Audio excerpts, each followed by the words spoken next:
আপনি কি কখনো রাতের বেলা কোনো পুরনো বটগাছের নিচে গেছেন?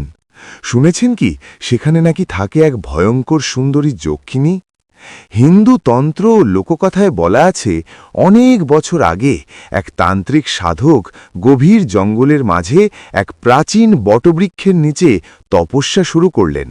তার লক্ষ্য এক যক্ষিণীকে আহ্বান করা, যে তাকে দেবে অসীম শক্তি। মাসের পর মাস মন্ত্রজপের পর এক পূর্ণিমার রাতে হঠাৎ চারপাশে ঠান্ডা হাওয়া বইতে লাগল, আর ধীরে ধীরে এক অপূর্ব সুন্দরী নারী তার সামনে এসে দাঁড়াল। সে বলল, আমি তোমার ডাকে এসেছি। সাধক বুঝলেন এই সেই যক্ষিণী, কিন্তু তার চোখে ছিল এক অদ্ভুত ভয়ঙ্কর ঝলক। প্রথমে যক্ষিণী তাকে সাহায্য করতে লাগল, ধন শক্তি সবই দিতে লাগল, কিন্তু ধীরে ধীরে সাধক অনুভব করলেন তার শরীর দুর্বল হয়ে যাচ্ছে, কেউ যেন তার প্রাণ শক্তি শুষে নিচ্ছে।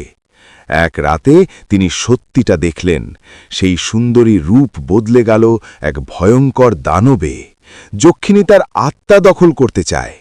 সেই দিন থেকে কেউ আর সেই সাধককে দেখেনি, আর আজও নাকি সেই বটগাছের নিচে শোনা যায় এক নারীর রহস্যময় হাসি।